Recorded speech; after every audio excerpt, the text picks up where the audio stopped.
Primeira Igreja Batista de Petrolina. Ouça nossas mensagens em formato de podcast.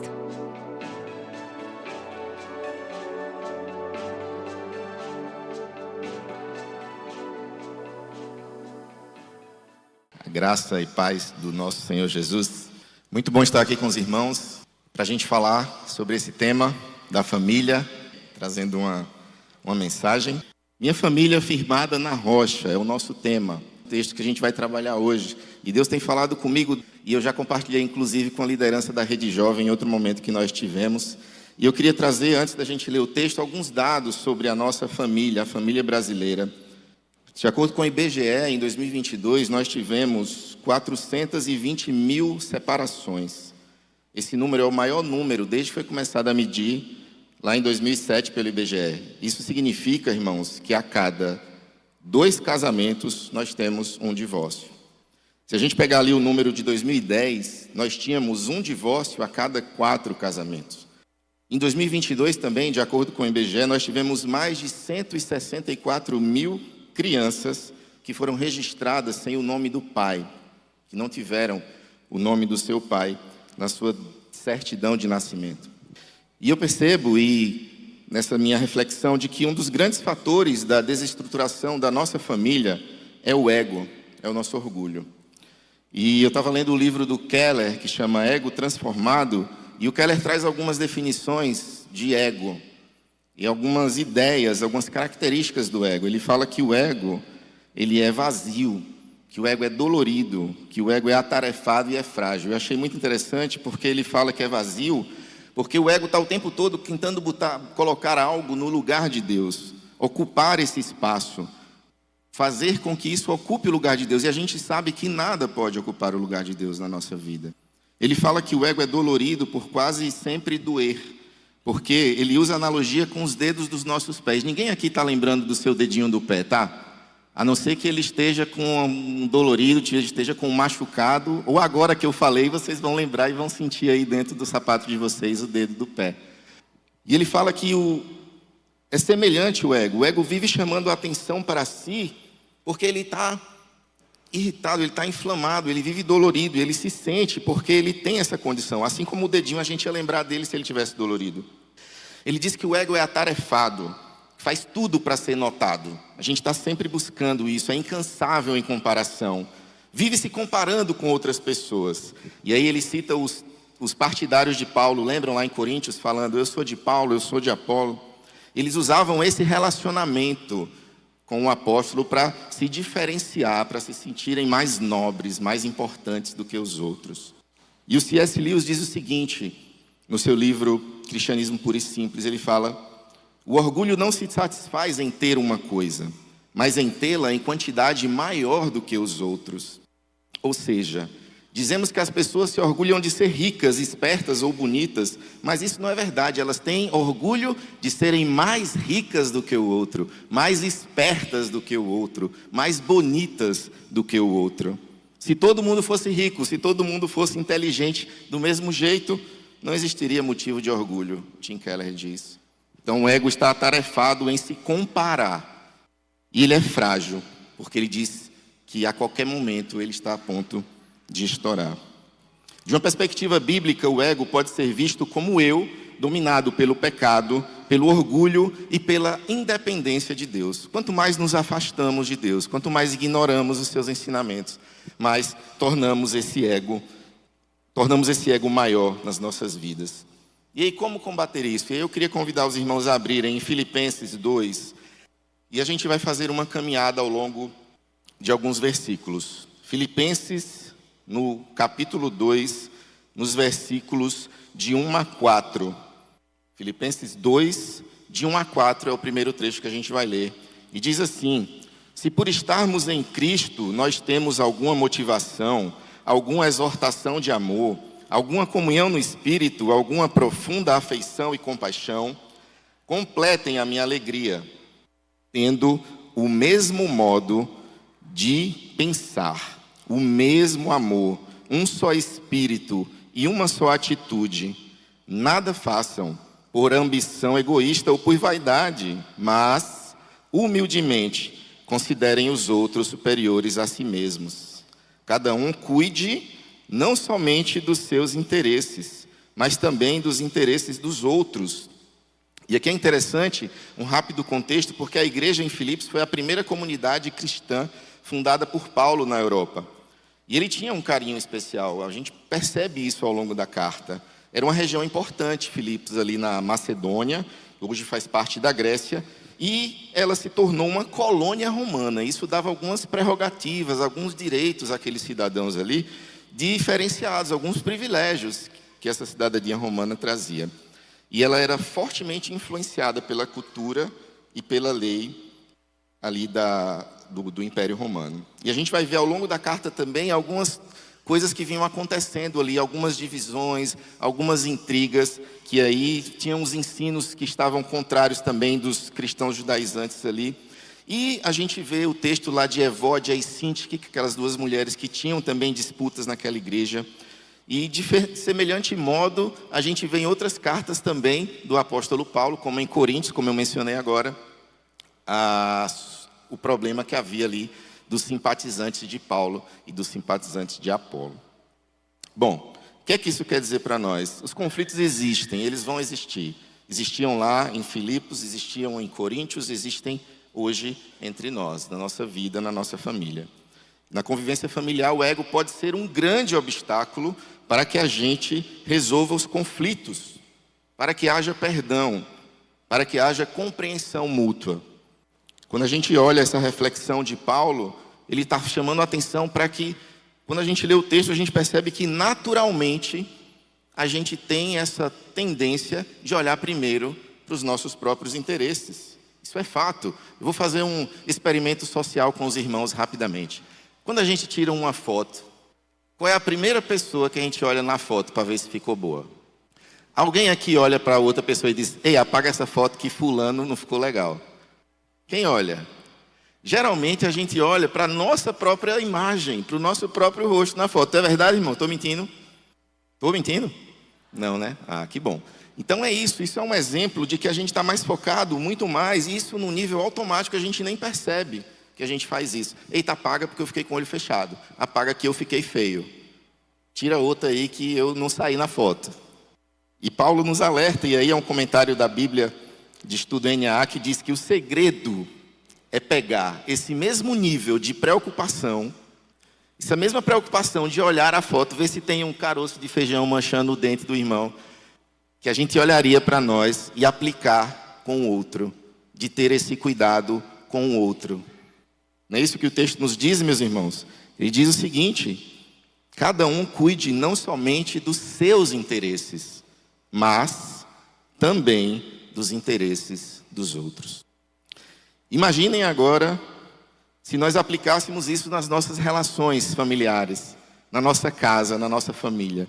Imaginem quantos desentendimentos, quantos problemas, quantas relações não estariam de pé se nós aplicássemos esses princípios.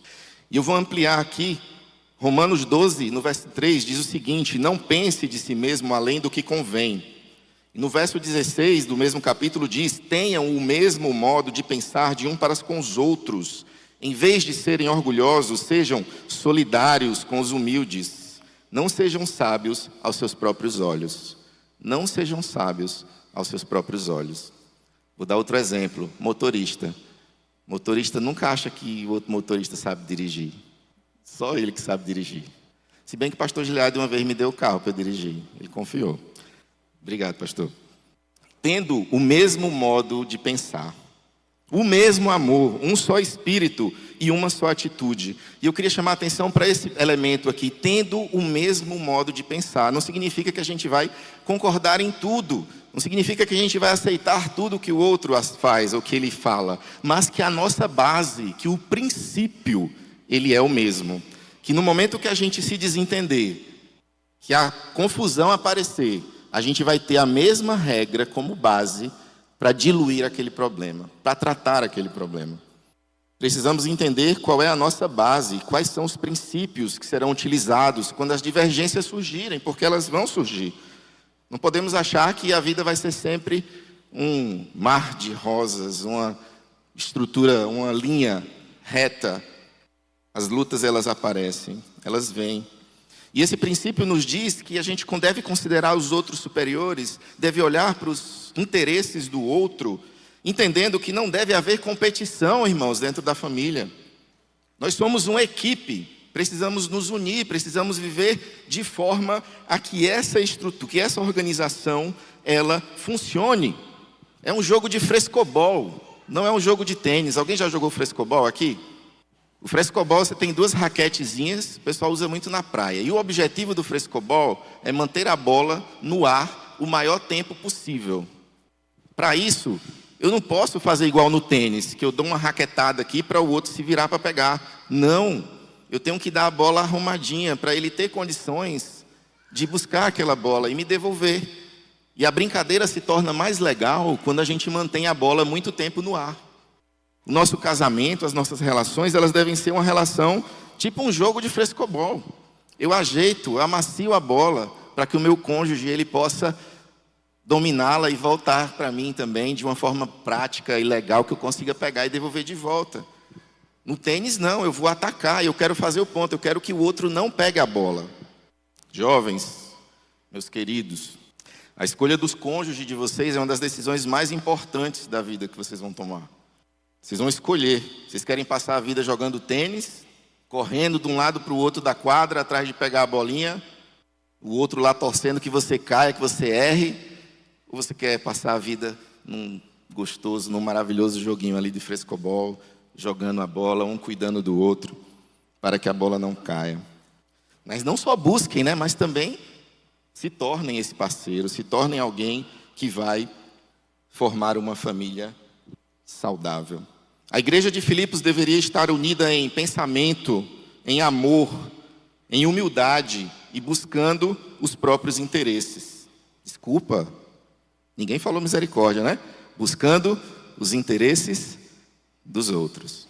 A nossa família também deveria estar unida nesse mesmo propósito. E Paulo nos apresenta o exemplo supremo disso, que ele continua o texto, que ele fala o seguinte, nos versículos 5 a 11, ainda em Filipenses, continuando o texto que a gente leu. Seja, meus irmãos, a atitude de vocês a mesma de Cristo Jesus, que embora sendo Deus, não considerou que o ser igual a Deus era algo a que devia apegar-se, mas esvaziou-se a si mesmo, vindo a ser servo, tornando-se semelhante aos homens e sendo encontrado em forma humana, humilhou-se a si mesmo e foi obediente até a morte e morte de cruz. Por isso Deus o exaltou à mais alta posição e lhe deu o nome que está acima de todo nome, para que ao nome de Jesus se dobre todo o joelho no céu, na terra e debaixo da terra, e toda língua confesse que Jesus Cristo é o Senhor, para a glória de Deus Pai. Paulo nos apresenta o exemplo. Ele diz, no primeiro trecho que nós lemos, apresenta algumas características e na sequência ele nos mostra quem é o exemplo. Isso mesmo, Mateus, Jesus. Cristo é o exemplo de como aqueles cristãos, e nós também, deveriam agir em relação ao amor fraternal. Nos 7 versículos que nós lemos, Paulo comunica a sua concepção sobre a singularidade, sobre a pessoa e a obra de Jesus. Ele nos mostra que a disposição e a índole dos membros daquela igreja e da nossa igreja e da nossa família deveriam ser aquelas demonstradas por Jesus Cristo. Por isso ele fala, tende em vós o mesmo sentimento que houve em Cristo. Isso é tão profundo, meus irmãos, é tão simples, mas envolve uma série de conceitos, porque para termos o mesmo sentimento que houve em Cristo, precisamos conhecer a Cristo. Precisamos nos relacionar com Ele, aprender dEle, para que possamos nos moldar a esse caráter de Jesus. Não há outra forma, não há outro caminho. Essa passagem é muito profunda e não teríamos tempo aqui de explorar tantos conceitos que existem nessa passagem, que é conhecida como o hino de Cristo, né? Um hino cristológico. Aqui a gente tem preexistência, encarnação, morte, ressurreição, ascensão, vários elementos teológicos que não temos como aprofundar aqui, mas queremos usar isso como Paulo trouxe, para que para que Jesus Cristo seja o nosso exemplo de como devemos proceder. Se cuidássemos apenas desse texto, tende em vós o mesmo pensamento que houve em Cristo Jesus, já teríamos muito material para pensarmos. Teríamos muita coisa, entendendo toda a complexidade de Cristo, toda a sua obra. Cristo tem a mesma natureza e essência de Deus, nós vemos claramente nesse texto. E ele não usa essa prerrogativa, esse critério para se vangloriar. Ele entende que ele é ele sabe quem ele é. Mas ele não usa isso para obter vantagem própria, para cuidar dos seus próprios interesses. Para conhecer a Cristo, precisamos buscá-lo, desenvolver esse relacionamento com ele, buscarmos em oração a sua face, entendermos a sua palavra. Paulo está nos lembrando que a essência da mente de Cristo era a humildade e o amor sacrificial pelo próximo. Humildade e o amor pelo próximo. Enquanto a nossa essência, da nossa mente, da nossa degeneradamente humana, é o egoísmo e o orgulho. É um comentário da Bíblia da Mulher. 2 Timóteo 3,2 diz que os homens seriam egoístas e sem cuidados da família ou sem respeito com os pais. Tenham entre vocês o mesmo modo de pensar de Cristo Jesus. E eu queria fazer a conexão agora com o nosso tema. Porque precisamos entender que para edificarmos a nossa casa na rocha, para termos essa casa firmada na rocha, como temos tratado ao longo desse mês, dessa série de mensagens, é necessário termos o mesmo sentimento que houve em Cristo Jesus. Para firmarmos a nossa casa na rocha, precisamos ter o mesmo sentimento que houve em Cristo Jesus. Isso não é uma frase mágica, não é algo supersticioso, que eu vou repetir e repetir e repetir, e automaticamente a minha casa será firmada na rocha. Se edificar envolve processo, envolve algo que tem etapas. Precisa ser desenvolvido, precisa ser construído. E essa relação é que faz com que a gente cumpra e que a gente firme essa casa na rocha. É necessário se comprometer com a família, com o cuidado, estar presente, participar, estar junto, conversar. Ontem eu fui almoçar com minha família e nós vimos uma cena num restaurante, uma mesa com 9 pessoas. 9 pessoas. 7 estavam no celular. 9 pessoas. 7 estavam no celular. Isso é muito triste, porque às vezes são os únicos momentos que a gente tem de compartilhar uma história, de conversar com a nossa família, com os nossos filhos. E tinham 2 pessoas lá, um olhando para um lado, outro olhando para o outro. E até constrangedor, né? Porque você fica sem saber o que fazer, todo mundo no celular. Geralmente a nossa primeira atitude qual é? Está todo mundo no celular mesmo? Deixa eu mexer no meu também. Precisamos dedicar tempo. Firmar nossa casa na rocha é ter o mesmo compromisso, ter o mesmo sentimento que houve em Cristo, é usar os seus ensinamentos para nortear todas as nossas ações. Em casa, na relação com o cônjuge, com os filhos, com os pais. Jesus nos ensina como agir. E eu tenho certeza que vocês sabem já de muitas coisas que poderiam estar fazendo. Mas a gente não faz. E outro dia eu ouvi na rádio e falavam assim: a gente sabe o que precisa fazer para ter uma boa saúde. A gente precisa fazer o quê? Precisa dormir, precisa se alimentar bem, precisa beber água, precisa praticar uma atividade física, né, César? A gente sabe. Eu estou falando alguma coisa nova para vocês? Paulo trouxe. A grande pergunta é: por que a gente não faz? E a grande pergunta aqui também para nós é: por que a gente não cumpre? Por que não colocamos em prática? Cristo é o exemplo supremo de amor e serviço fiel a Deus. E os cristãos maduros também podem servir como modelos a esse respeito. A partir do momento que passamos a viver, que passamos a entender, passamos a construir essa casa na rocha, com base nesses ensinamentos, temos condição de ser exemplo nas nossas casas, nos nossos trabalhos, na nossa igreja, em toda a nossa família. Em Marcos 10, 43 a 45 diz: não será assim entre vocês. Quem quiser tornar-se importante, deverá ser servo. E quem quiser ser o primeiro deverá ser escravo de todos, pois nem mesmo o Filho do Homem veio para ser servido, mas para servir e dar a sua vida em resgate por muitos. Muitas vezes o ensinamento de Cristo, ele vai totalmente contra o que a gente entende do senso comum, da nossa sociedade, dos princípios de liderança, de como que a gente entende a liderança no lar, o cuidado dos nossos filhos. E Jesus está falando, aquele que quiser ser grande, aquele que quiser ser o primeiro, que quiser ser importante, deverá ser servo. E o terceiro e último trecho do texto aos Filipenses, da carta aos Filipenses, se encontra aí a partir do versículo 12. E o apóstolo Paulo fala, depois de dar os conselhos iniciais que nós vimos ali dos versículos 1 ao 4, depois de mostrar Jesus Cristo como o exemplo supremo, único, perfeito, de como nós deveríamos agir, Paulo encerra aqui esse terceiro bloco mostrando, e ele usa primeiro a palavra assim. Depois de apresentar todo esse quadro maravilhoso de Jesus Cristo, que se esvaziou e que se entregou, ele usa essa palavrinha, assim. Ou seja, dessa forma, meus amados, como vocês sempre obedeceram, não apenas em minha presença, porém muito mais agora, na minha ausência, ponham em ação a salvação de vocês com temor e tremor. Pois é Deus quem efetua em vocês tanto o querer quanto o realizar, de acordo com a boa vontade dele. Façam tudo sem queixas, nem discussões, adolescentes, para que venham a tornar-se puros e irrepreensíveis, filhos de Deus, inculpáveis, no meio de uma geração corrompida e depravada, na qual vocês brilham como luzeiros do universo ou como estrelas, conforme a NVI traduz, retendo firmemente a palavra da vida. Paulo nos traz aqui que os filipenses já vinham obedecido, né? Ele mostra, assim como obedeceram no passado, continuem obedecendo agora, continuem firmes, retendo a palavra.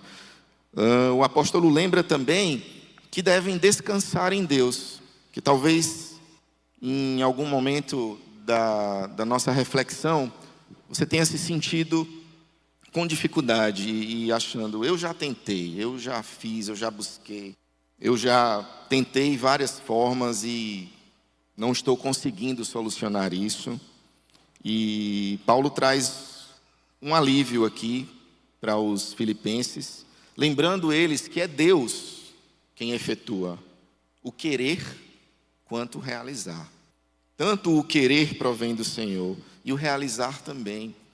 Talvez você tenha tentado já com todas as suas forças e todas as suas condições e não tenha visto o resultado. Talvez você se ache incapaz de considerar os outros, de aplicar esses ensinamentos que nós vimos aqui. Como assim? Isso é loucura. Mas é isso que a palavra diz, né, irmãos?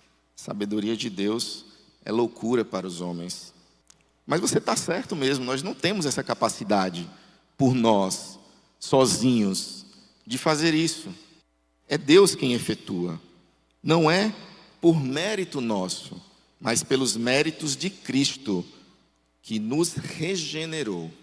Deus se tornou homem para tornar as criaturas em filhos. E eu queria trazer o versículo que foi lido, inclusive, no início do nosso culto hoje. Se o Senhor não edificar a casa, em vão trabalham os que a edificam. Mas tem um outro lado, porque Jesus ele não quer só nos aprimorar. Ele não quer só nos tornar um ser humano melhor, alguém de uma bondade diferenciada. Não é só isso, irmãos. O convite que Cristo nos faz, através do seu Evangelho, é para nos transformar. É para nos fazer uma nova criatura.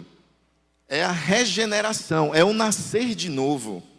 Ele vai fazer isso através do seu poder, da sua obra.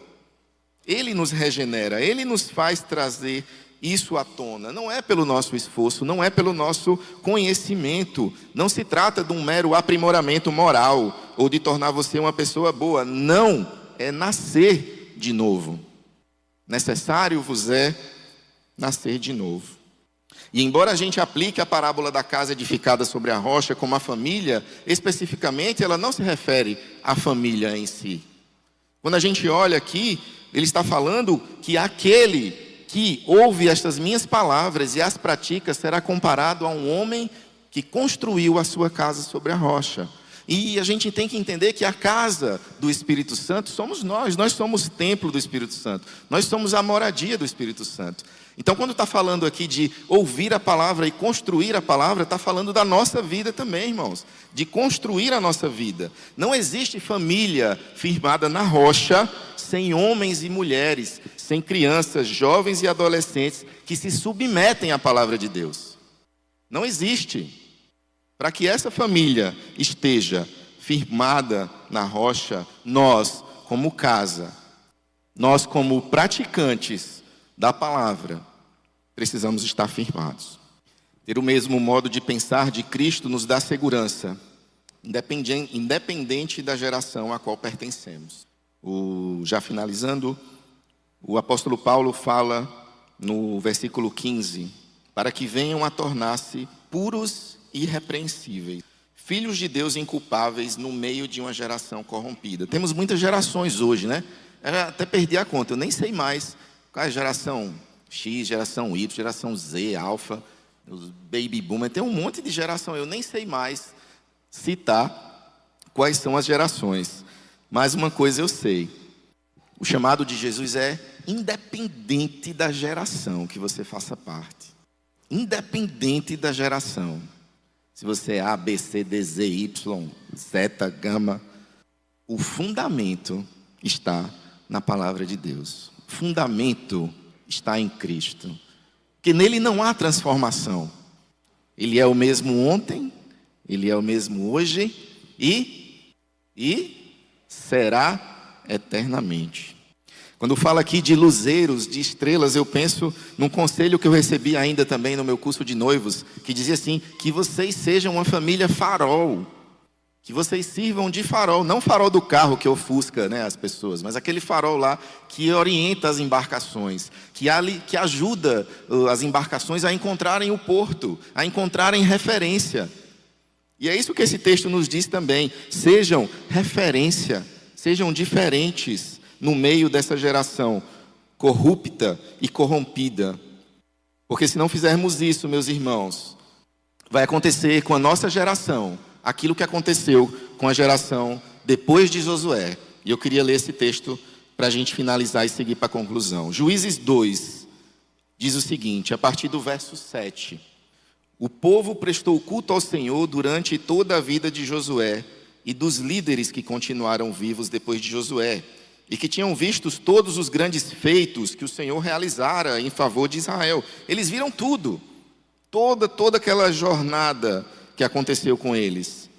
Depois que aquela geração, agora é o versículo 10, depois que aquela geração foi reunida a seus antepassados, ou seja, que eles morreram, foram embora, surgiu uma nova geração que não conhecia o Senhor, e nem o que ele havia feito por Israel. Então os israelitas fizeram o que o Senhor reprova e prestaram culto aos Baalins, abandonaram o Senhor, o Deus dos seus antepassados, que os havia tirado do Egito, e seguiram em adorário vários deuses dos povos ao seu redor, provocando a ira do Senhor. Abandonaram o Senhor. Abandonaram o Senhor. Temos o desafio de nos mantermos, de nos tornarmos puros e irrepreensíveis, filhos de Deus inculpáveis no meio dessa geração pervertida, sob o risco de nos tornarmos como a geração que veio depois de Josué. O nosso ego não nos separa só do próximo, ele não separa só da nossa família, mas o nosso ego, ele nos separa de Deus. O ego, ele corrói as estruturas que nos liga à rocha. Ele vai destruindo as vigas de sustentação e nos afastando, nos distanciando da rocha. A tese de Keller que diz que a humildade do Evangelho mata a necessidade que tenho de pensar em mim mesmo. Quando entendemos o Evangelho, quando vivemos assim como Paulo nos orienta, como Jesus nos mostra com o seu exemplo, temos condições de pensar menos em nós mesmos e olhar um pouco para o outro. O apóstolo Paulo nos convida a olhar para Jesus, o nosso exemplo supremo de humildade, de serviço, de entrega. Ele nos mostra que uma vida familiar forte não nasce da busca por ter razão, não não é por controlar todas as coisas, também não. Ou vencer discussões. Ela nasce quando temos o mesmo sentimento que houve. O que tem dirigido as suas decisões na sua casa? É o ego ou o exemplo? Temos buscado ter esse sentimento de Cristo, entender que sentimento é esse e buscá-lo em nossas vidas? A nossa casa tem sido marcada por humildade, por serviço, por reconciliação. A boa notícia é que Deus é quem efetua em nós o querer e o realizar. Não precisamos construir essa casa sozinho. O Espírito Santo nos ajuda a alinhar a nossa vida e as nossas atitudes com as atitudes de Cristo. A música do Palavra Antiga diz: Deus preferiu essa carne. Não quis os templos que eu posso construir com minhas mãos. Me fez casa. Eu sou morada, lugar de Deus, que não está lá fora, mas sim mora dentro de mim. Abri a porta e ele entrou em casa. Estou em obras e essa morada um dia será perfeição. Que o Senhor nos abençoe e nos capacite a cada dia. Faça-nos uma visita, Avenida Josemar Batista da Silva, número 55, Vila Mocó, Petrolina, Pernambuco. Esta igreja já é a sua igreja. Ou nos acompanhe nas redes sociais, @PIB de Petrolina.